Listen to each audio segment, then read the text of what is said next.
There is, in some cases, a psychic need to loose evil upon the world. And we all of us carry within us a desire for death. Yeah, they're dead. They're all messed up. Proud of their jewelry, but of nothing else. Horrible. But they're alive. They're human beings. Are they?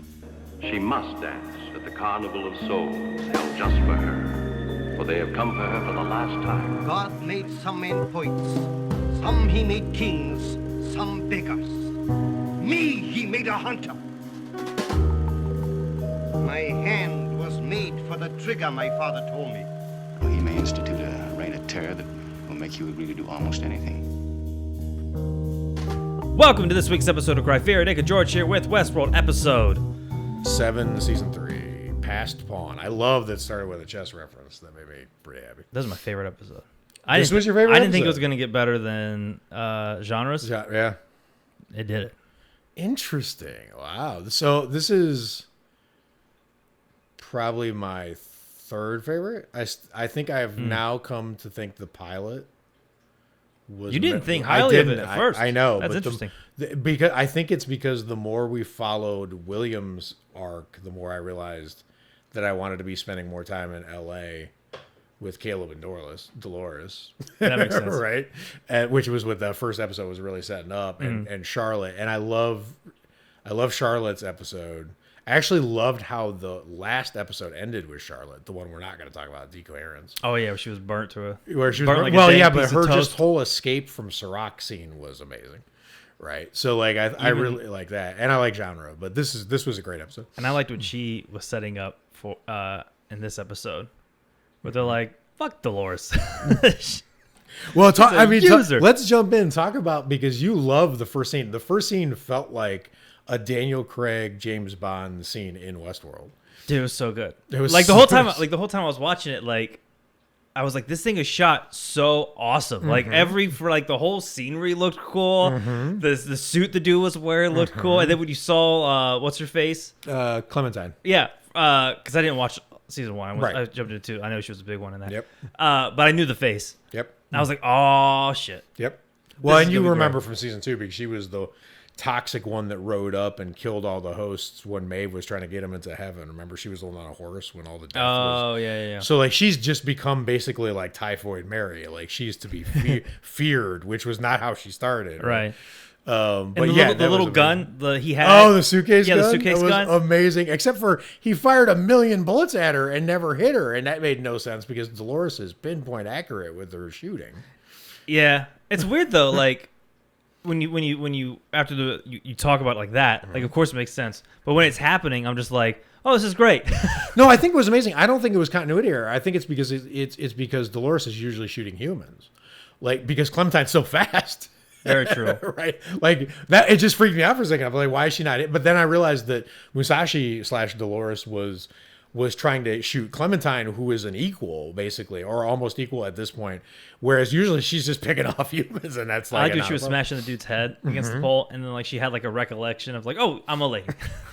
She's like, oh, that shit's disgusting. That was amazing. But that whole opening scene. Oh, and then when the who was the lady with the sword? Was she in? I forget her name. She was a part of his storyline, actually. So that's why she was so upset that Dolores was masquerading as Musashi, because she's like, you're desecrating his memory by like behaving like this. And you know, it's getting to the point where you really do feel like that Dolores is crossing all kinds of boundaries to make her mission happen, right? So, like, and the question is, like, when you start to do that, when you become the end justifies the means person, can you do it and not get corrupt yourself? Because that's right. Usually you end up getting corrupted, right? That's how it works. Like, this is a dumb analogy, but it's the only one I can think of right now. But, you know, when Napoleon took over, when he started in France, he was hailed as like the savior of the revolution. Like, he was the one where all the citizenry were hailing him, and they were like, you're saving the country from falling apart and like whatever. And next thing you know, they have an emperor. And that was the whole point, was they revolted and I have a king. And now Right. Napoleon's the emperor, because he kept crossing a whole bunch of boundaries, and he was like, I just know better than I, I need to Keep do going. it. This is what I need to do. Right. And then all of a sudden, like whatever. And Beethoven actually wrote his famous symphony Eroica, I think it's the third symphony, about Napoleon, because he was so impressed with how he was saving the revolution. And then when Napoleon became emperor, he tore it up. He's like, what? So like, I think Dolores is like the Napoleon of this, right? She's getting more and more corrupt, possibly more and more power, hungry, crossing more and more boundaries. So it's weird to see, because she knows it. She's like, I'm not a villain. I'm not all villain or all hero. She said it to Maeve earlier in the season. Right. So she's aware that she's slipping. She just thinks it's justified. Wait, all right, so let's do this. Let's Yes. break down Dolores and Maeve? Aaron. Oh, okay. So, and Caleb. Okay, Caleb, so, yeah. all right. So here's the thing. I'm going to throw a really crazy idea at you, and I want to see what you think of this, right? Because I think I'm discovering why this season feels heavier and more fun, and also lighter and less substantial. I saw people complaining online. They're like, Westworld's not prestige TV anymore. It just feels like an action series. What? I know, there's whatever. People have problems, but here's the thing. I can see why it feels that way, and I was trying to figure it out, and I hit on this really weird theory. I don't know it's true, but I'm gonna throw it by you. So I think that the Westworld writers are having trouble with characters based on who they're speaking to, right? So I think I'll give you an example, right? I think that Maeve is I think her arc this year sucks. I compared to her previous seasons, I basically feel like she's almost working for Serac until, I'm sure there'll be a reveal and a twist in the end, right? But basically she's working for Serac, it seems. And maybe that's, his name's Cares backwards. Maybe he's actually a good guy. Maybe she knows what she's doing. I don't know. But like right now, it seems like she's betraying her own kind. She's hunting down, the hosts are going extinct. Dolores keeps saying there's fewer and fewer of us less. Serac's trying to take us all out, like whatever. And Maeve's helping stamp out the rest of her own kind, right? Which is whatever. So, but when Maeve was speaking to certain characters, I feel like her dialogue is terrible. And when she's speaking to other characters, I feel like her dialogue is great. And it's weird because I feel like it's based on who she's speaking to. Now, like take Rick Dalton from Once Upon a Time in Hollywood, the Tarantino movie, right? Mm-hmm.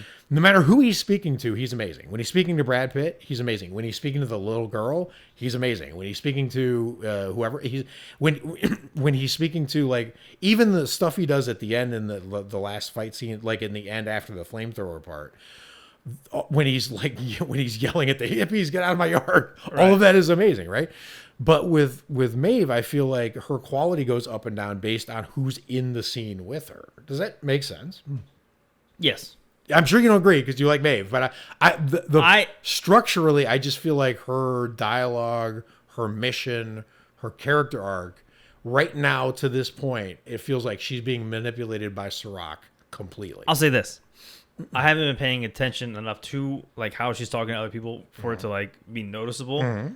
But what I will say about it is it doesn't feel like yet she's had that like big moment that like we've been waiting for. Like we had the fight scene this episode, and the fight scene was great. Mm-hmm. In fact, it was like I was sitting there watching it going, I don't think I've seen a fight scene this great. Totally. in a little while. Totally. Her action scenes are amazing.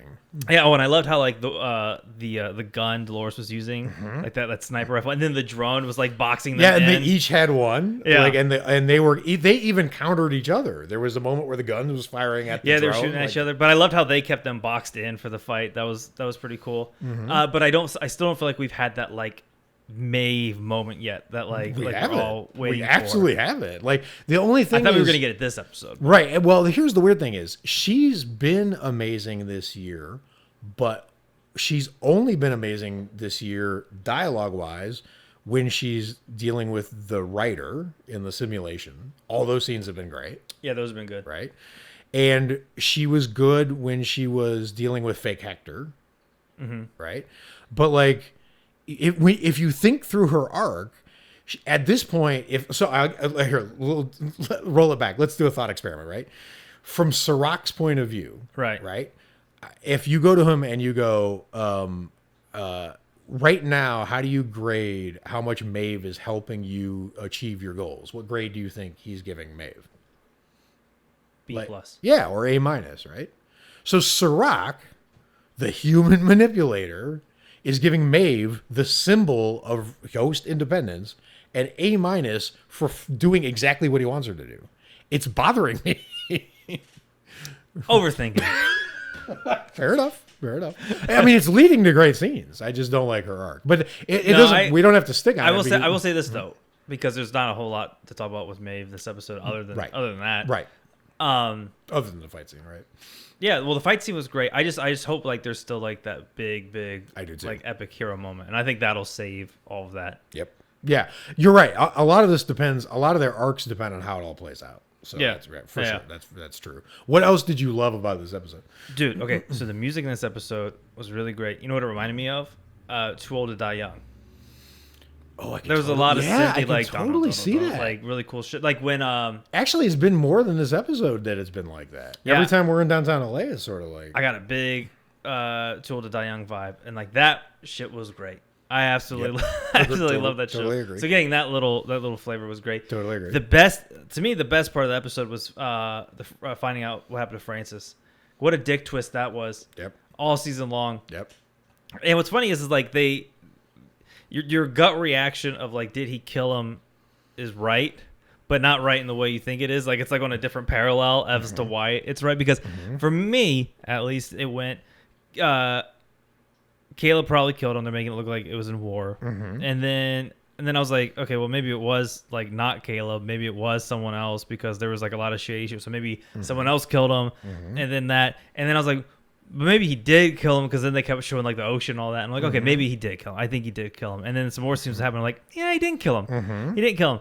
And then when it revealed that he did kill him, but in a reason that they didn't even allude to. I mean, it makes sense, but like they didn't really allude to it up until like the final moment when that was my favorite touch, is when he was talking to the guy and you hear his phone bleep in the background. You're like, that's, and then the guy, the cash sound, the cash sound. But then the guy that they were taking with, he had that great moment. That's where a great actor, too. dude, he was my favorite. He's so he was my good. favorite. He's always good every time he shows up. He was my favorite, and he did that one. He ripped it off. He started talking, and like I was like, oh, I think we like this guy. But the reaction he had, he heard the ka-ching, and then he just went. And he was like, I mean, I wasn't lying to you. Well, so I never wavered on the. I was convinced that he killed Francis, because it was the only thing that made that arc dramatic. And I remember. In a previous episode, I kind of our podcast, I kind of threw out that it was a Total Recall situation. So I don't know if you haven't seen Total Recall, but in Total Recall, the character Arnold Schwarzenegger plays is basically a civilian who was a really, really high level, dangerous assassin enforcer who got reprogrammed to think he was just a normal civilian. That's why he's so good at fights when he gets into fights in the movie, and he doesn't even know why he's good at first. He's just kicking everyone's ass and he doesn't know why. So that trope felt like that was where they were headed with this. Right. What I thought was amazing was that what I didn't expect, and where they next leveled it, which was cool, was the fact that they tied it all into the Rico app. And that the app now becomes a story element that's so important, right? Because the Rico app is where all of the outliers. Oh, that was cool. Are at, right? So like, and they're using them against each other, like the fringe of society. Yeah, right. Everyone, right? Anyone who would go rogue. So, here's the framework, right? Here's the story now is clear. Like the outlines of what's happening is clear. What's happening is. Rehoboam and the AI and Serac, if he really exists, and his brother. I still don't know if he exists. His brother Jean-Mi, who may be schizophrenic, and there's no brothers. There's just him. Like we don't know yet. But that whole when they're running simulations, what they're discovering is there's no simulation they can run that humanity survives, unless you take all the rogue elements of humanity and tame them somehow. Right. And so that is where they came up with the idea of reprogramming all the rogue elements in the first place. Right. So they're going to smooth out the edges and humanity will last forever, successful and happy and prosperous, theoretically. How creepy was that message? As long as none of the rogue elements get out of hand. But what's weird there is, so there's a famous thought experiment that always gave me chills in psychology where they say, imagine a cave. and inside the cave there's a huge red button, and beneath the red button it says "Push to end the world." And then think to yourself, if word got out that was there, how long it would be before somebody pushes it? Days? Like, I mean, how many crazy people are there, right? Like that button, we would never make it. Like if that button existed and it was accessible to people, right? We would never make it, right? Ever. I mean, it would basically be an internet troll move to hit that button. Yeah. Right. And someone would do it. They'd be like, it doesn't really work. Or they might not even be trying to end the world. They might just be like, this button's bullshit. And they hit it and it would end the world, right? So we would never make it, right? With my luck, it would be a sticker and it peels off. I'm like, what's this? So what Westworld is doing is it's figuring out what the AI in Westworld is doing. Rehoboam and Solomon before him. Yeah, it's weird that I'm doing genders with them. What the AI is doing is it's predicting every person who would go into the cave and hit that button, and it's taking them out. Right? That's what this season this season of Westworld is, right? And when you think about that, that's what's happening. That means that Serac actually is trying to save humanity, right? Which means when they say in this episode at the end, when Bernard says that a human's, or I forget who says it, but when they say a human's going to, Bernard says to Stubbs, he goes, Stubbs is like, Dolores is trying to, destroy the world or whatever. He's like, no, she's not. She has a poetic sensibility. She's getting a human to do it. The human's going to destroy the world. So Caleb's going off on this mission. And that last shot of him, he looks like he very much wants to destroy the world. But he's not destroying the world. When that shot of Caleb storming out of there, he's going to Serac and Rehoboam and he's trying to take them down. That's all he's trying to do. He doesn't want to kill all humanity. He doesn't whatever. All he wants to do is kill Serac. But Bernard says that him killing Serac is him ending the world. Put that together, Serac's a good guy. I mean, on paper, yeah. Right. That's what I'm saying. And I don't think Bernard can be tricked. I think everyone else can be tricked, but I think Bernard is high enough to not be able to be tricked. So I think that he thinks Serac is legitimately, maybe in a really bad, just fucked up way, but I think he thinks Serac is legitimately trying to smooth out the edges. That's why the circle keeps going symmetrical instead of all the black. Yeah, now it's like all disruption, right? So whack. So anyway, I just wanted to get a grasp on what this season was about, and that was the only way I could explain it to myself to make sense that this is the overarching plot. Is that right? That's awesome. That makes me love it like 1,000 times more. And if that's the overarching plot, then the question is who's on the right mission at this point? Right. Caleb might be on the wrong mission because he might have been manipulated by Dolores into bringing down all of humanity. Because think about it, if he kills Serac and gets rid of Rehoboam, that's the only simulation where humanity makes it. Mm. He's about to kill us all. Caleb's going to kill us all, and I'm rooting for him. So that's weird, right? But I don't think that is like. I think they're turning us as viewers against ourselves. They're making us root for all the wrong people. For a hot minute, it's funny you mention that. I was rooting for Dolores, like right before the fight. I was like, you know what? I was absolutely rooting for Dolores. Oh my God. Yeah. I wasn't alone. Okay. I was absolutely rooting for Dolores. First of all, I'm disappointed with Maeve this season. And second of all, it's just human nature. That's weird. It's just human nature that you would root for the underdog. Like there's so few of the host left. I know, but part of her, I'm not in her plan, and I'm like, you know what? Get it, Dolores. I think I was funny. I was with her, and then I think Maeve had like one line where she like kind of explained, like they were asking each other like, why are you doing it? And I was like, oh, of course, yeah, I'm with Maeve. Like, well, and that's what's so good about the show is that you don't know. It's like Unforgiven, the Western with Clint Eastwood. Why that's such a masterpiece is that you're rooting for William Money, his character, but you are not rooting for his character. His final speech at the end of the movie, they're like, you're William Money, you've been accused of a lot of things, and he just like blurts out, he's like, I'm William Money, I've killed women, I've killed children, I've killed anything that walks or crawls, and I'm here to kill you. And you're like, yeah, go get him. Wait, you kill women and children? You got no one to root for. Back of a minute. Right, there's nowhere to go, right? And I think Westworld is doing that. It's weird because Unforgiven's a Western. Okay, so that is very weird. So yeah, I think it's working on that kind of seam and line. This episode suffered from a drastic lack of Marshawn Lynch. I'm just gonna say. I agree. So that's I agree. That's the thing. He should have tackled that robot. Which the, one? The one that was in the like the robot looking guy. Oh. with Dolores. And Caleb. And then it also is suffering from a lack of the riot control. I want to see more of those guys. I love that. Those guys were amazing from the last one. All right, so I love where all of that is headed. That part makes sense. What do you think of? So we met a new character in this episode. It's Solomon, the AI that we heard about but have no experience with. What do you think of what's happening there? I don't fucking know. No, I mean not what it means. I mean, what did you think of the scenes? Did you like? Oh, dude, I thought they were all great. Because they're all matrixed. Like all the outliers are all kind of like frozen. Dude, I loved when they had like all those little servers and like they look around. They're like, wait a minute, those are what? Right. Those are bad boys. That's a room full of bad boys.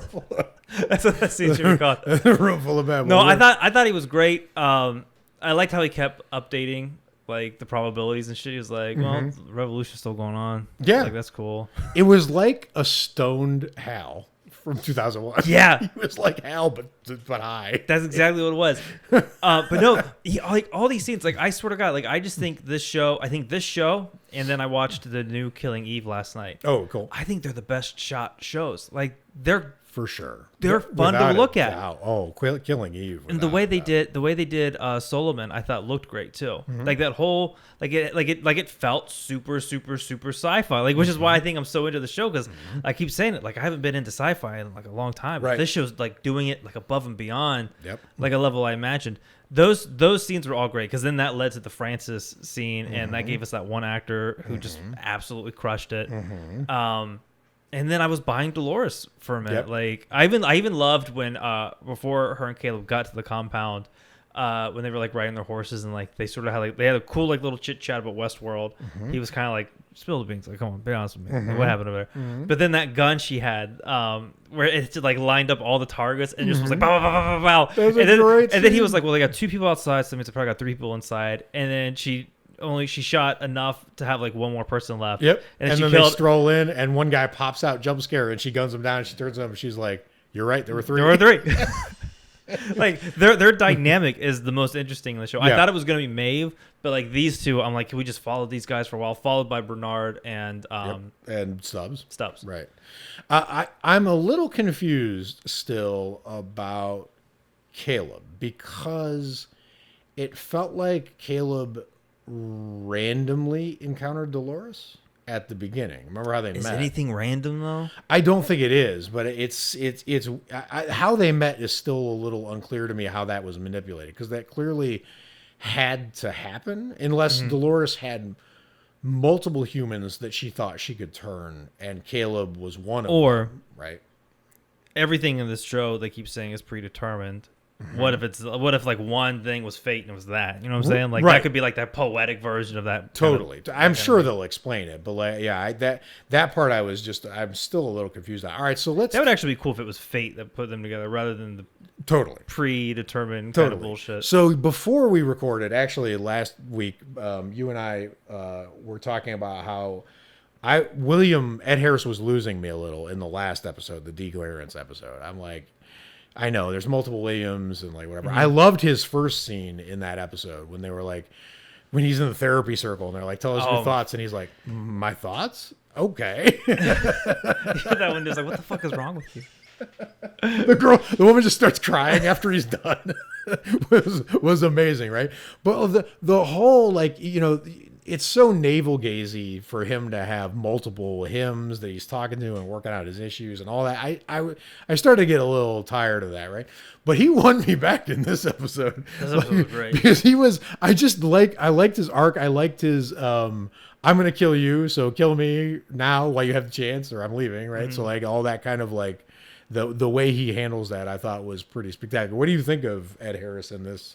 His arc and in this episode, I think it's, you know what's funny is I think it's the most underrated story arc. I think you're right now, finally, because like when you list them, like the first thing that's gonna pop in mind is Dolores, Caleb, followed by Maeve, followed by Bernard, and then I would say his. But like his is actually pretty goddamn interesting considering the rest of it. In fact, I think it's probably, now that we've talked about it, I think I enjoy it more than Maeve's this season. Oh, for sure. Especially like with this. I enjoy it more than Bernard's arc this season. With this episode, Bernard's not doing anything this season. But so this is what we were saying before. Is like you're right, but every scene he's in though, I'm like, keep talking. Like, tell me more. What's going on? Like that dude. Has he done an audiobook? Oh, his voice is incredible. Dude, I was like, just keep talking. Like, I would listen. But this show is stocked with people like that. So, all right, wait. Let's rank them in terms of audiobook quality, right? Oh, okay, cool. So I want you to pick either or, okay? Ed Harris or Jeffrey Wright? Jeffrey Wright. Okay. Which is funny because Ed Harris was my second choice. I was like, is Ed Harris? That's fine. Okay, so the Scottish guy from the last episode in the therapy scene or Jeffrey Wright? Probably Jeffrey Wright still, but like I would be curious. I'd be like, man, we could have had something great. Okay, now let me curveball it. Okay, Maeve or Jeffrey Wright. Maeve's voice is pretty silky smooth. Yeah, right? I think if I had to choose, I don't know if I can choose, man. Okay, hold on. What type of book? Let's say it's. Let's give me a genre. Give me a genre. Okay, Dune. Dune. Sci-fi. Oh, that makes it harder. I mean, I've never read Dune, but like I could if I took that because your journey, director you love is about making that movie now. So I would probably go with Jeffrey Wright. Maeve on that. Oh one. no, sure, okay. Yeah. So here's my pick. My pick out of all these people, let me throw you one. Okay, throw me one. Aaron Paul, Caleb. Yeah. Okay. I hate his voice. Or Stubbs. I mean, I would pick Gatsby over Aaron Paul. I don't like his voice. Okay. Would you do Sirach? Sirach good. Sirach good. Or Dolores? Well, Dolores has been narrating, and I like it a lot, but I find her frightening. So I like to relax with my audiobooks. So I'm gonna have to go with Sirach on that one. Here's the thing. Here's my twist ending. Of all the characters I've met all season long, if I had an audiobook, I would have it narrated by Solomon. Because I want that stoned AI voice, like just talking. I thought you were gonna say Marshawn Lynch. Solomon sort of sounds like that crap you see on YouTube when there's the cheap news stories that are automated, where their voice is reading. Which would be so fun because he's like a good. Let's just have him do all of it. Scrap everyone else. You're fucking fired. Solomon's Here's your walking paper. No, but you're right. You're right. Jeffrey Wright. I mean, he is so talented. Like even when the No Time to Die trailer came out, and his character, he's in that. Right? His Felix later he's playing in the James Bond series, and even just the 3 seconds where he's like in it. I just sat up when he showed up because he nails every scene. He's so talented. He's really talented. It's absolutely absurd how good he is. So I don't know, but Ed Harris really made a comeback in this episode. I feel like he has a point again, and I'm sure he's misguided and deluded like he's always been the whole time, and that Ed does not really have this figured out. But I love that he's on this definitely a wild card, insane mission. So before we wrap up, just real quick.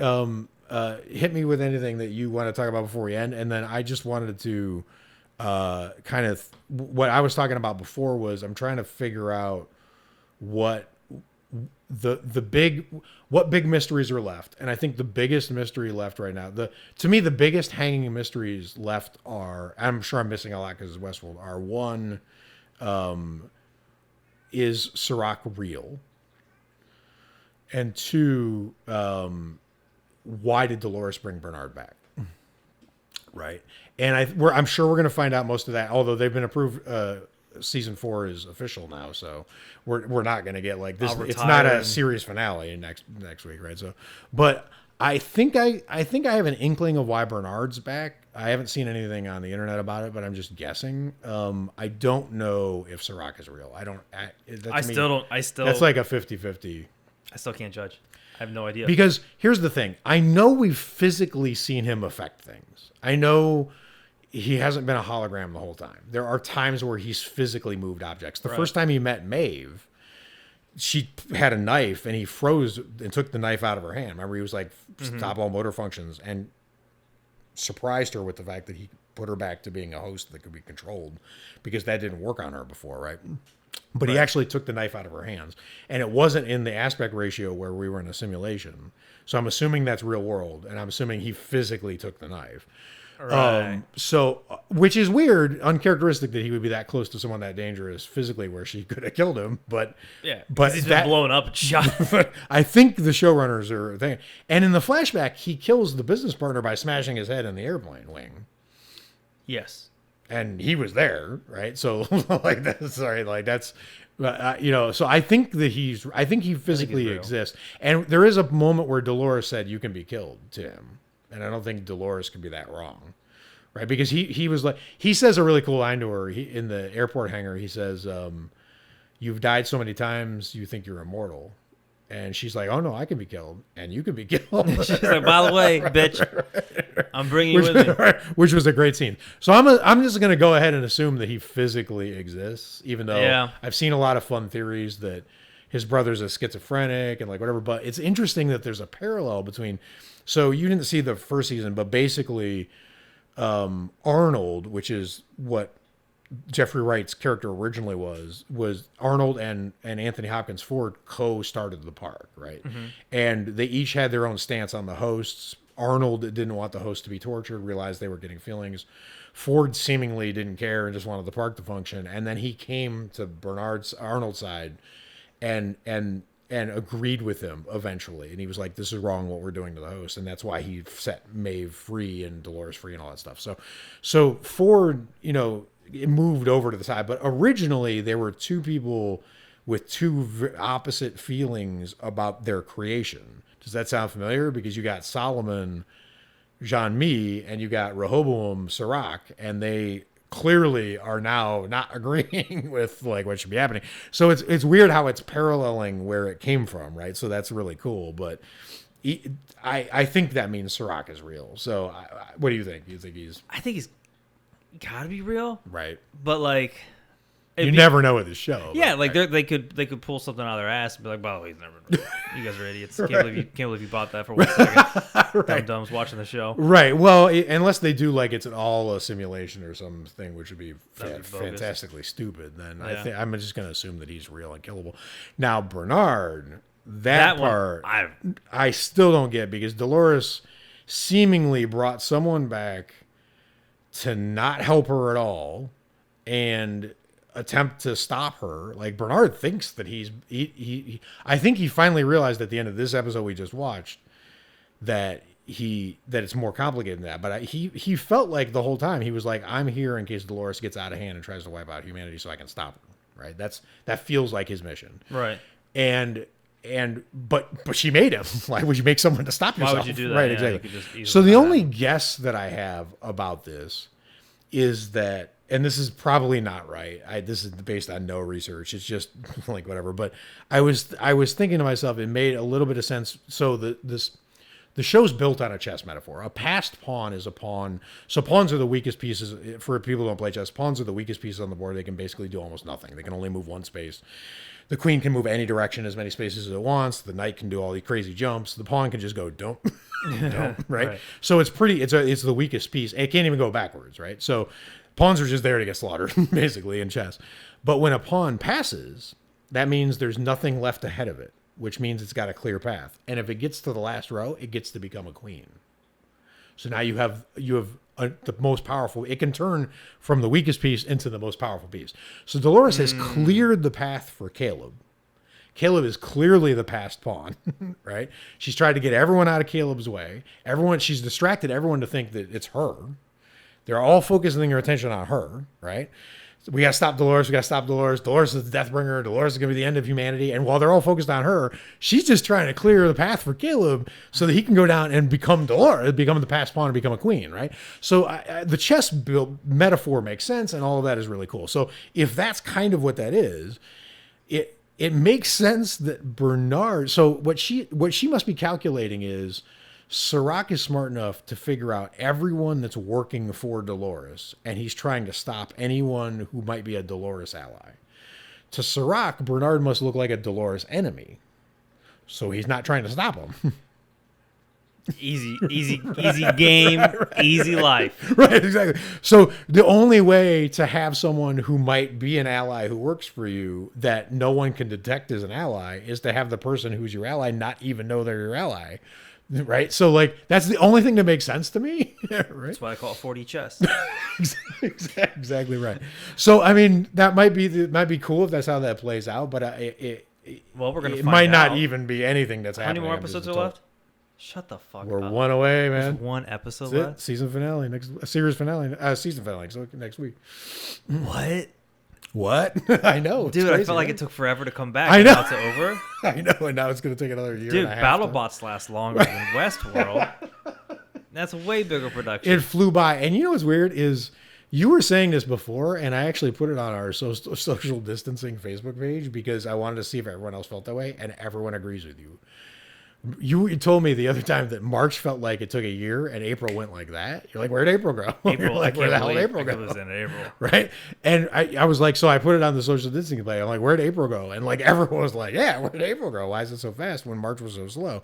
I feel like April just like vaporized. And we were watching Westworld in April. So part of it is that Westworld went past. Part of it's in this weird pandemic month where everything feels weird and like whatever. Dude, so. I'm getting stir crazy. I'm sure. Dude, Everyone is. I want to go to the beach. Right? They show it on TV all the time. All the people are, God damn it. Newport Beach is packed. Bunch of dude. clowns. Ugh. Make it Well, longer. you know what? You'll be able to you should take a genre. Dude, if I could take genre, One of the genres would be a beach. What would your 5 genres be? musical would be hilarious. Music would be hilarious. You got to do beach movie, so that's Yeah, that was a whole like genre. the 60s, Yep. 50s beach movies. So- That'd be fun. You gotta do horror. Fuck no, you don't have to do horror at all. It'd be so fun. You wouldn't regret It'd be it. terrifying. You wouldn't regret it. No, it's true. You know, you'd be like, you would be You familiar. read it at the time. Yeah, well, I mean, you'd be like, what? Like, okay, you'd be like in a dream, you'd be like, okay, this is 911. It's actually fucking frightening. I just thought about it. Okay. I'd still do it. And you gotta do it once. A comedy. Mm-hmm. But, like, how do you know what a comedy Is video game an option? Probably. Fuck yeah. Okay. I mean, why not? So I would There's do video game movies. I do beach movie, video game. I saw trailers before movies stopped existing in the world. It was a trailer for a guy who played Ryan Reynolds. He was in a video game. Remember that? Yeah. It was like some weird video. You didn't game know he was in a character. video game? Yeah. He was like a What the hell was that? he was an NPC. So like if you're playing WoW, you have like the people like running the stores who aren't real players. He was one of those fuckers. Right. And then he comes self-aware. He goes, "Wait a minute, I'm in a video game." Right. Dude, I forgot that movie existed. Right. Dude, there was that one. There was the Vin Diesel one. Uh-huh. They pushed Fast and Furious back a fucking What was year. that? Blood something? Bloodlust? Blood something. Yeah. That Fast and Furious one, they pushed it back an entire year. I am so upset that James Bond. Dude, like it would have been out like right now, right? I know. If this thing could have just held off a month, I was waiting for James Bond for years. I'm such a big fan of the Daniel Craig franchise. I know this one looked really good. This one looked Fine, really it's good. fine. But yeah, but it was just weird because that movie was like in my head. I was like, wait, that movie that never got released. Oh yeah, nothing happened. Well, some of it's weird because some of the movies that were gonna get released, like I think there was one with Kumail Nanjiani. I think it was supposed to be released in theaters, but then Netflix is releasing it. Weird shit's happening. Like Such it's all a everything's weird- yeah. shifting around. It's very strange. It's so weird, but it's also weird what the last trailers you saw in a theater were. Because I feel like those were the last trailers we saw. The Those- Vin Diesel thing, Fast and the Furious. Ryan Reynolds, the Fast and Furious, the James Bond. Those were like literally the last trailers. Yeah, because we went and saw Birds of Prey. And yeah. Right. The last movie we saw in the theater was Invisible Man, right? Invisible Man. So whatever was trailering on Invisible Man, that's the last thing we I saw. don't even remember. I don't even remember. This sucks. I hate it. But anyway, you're getting stir crazy. But that's why we're doing Westworld. That's because exactly why we're Westworld doing is like the Westworld. best That's- movie quality thing we can get right That's now. I would say absolutely right. followed by Killing Eve. Yep. Even though they got to do something. Did you watch? You didn't? Did you watch? I didn't last watch the episode? latest one yet. The guy get moving. It's It's a great episode, but like I've heard that about this season. Actually, is they that got to go somewhere. They said that the season felt a little repetitive. It was covering ground they've already been on. Was the critical knock on it, right? So yeah. No, I buy that. I mean, but I have faith in them, and if not, go another season, but do it for real. Well, if not, I mean, the characters are still amazing, even if they're not going anywhere, and it's just shot gorgeously. So It is shot really well. I really like it. I really like it. But let us know what you think of Westworld. Westworld, and You know what? if you're excited for the season. Comment finale. what you think is gonna happen in a review. Damn. That's what you How should are they do. going to do that? I wouldn't even know how to do that. Well, you can do it on iTunes. That'd be great. iTunes is cool. On the Facebook page, I we know actually. where I would do it. How would I do it? How'd you do it? How would I do it? How Very would I tell carefully. you- That's how you do it. One word at a time. I love the Crifearion podcast. Weird that they're not doing Criterion movies right now, but I love it, and I think Rehoboam is a big soccer ball. 5 What's star. wrong with that? 5 star. Fucking nailed it. Just you heard him. Do that.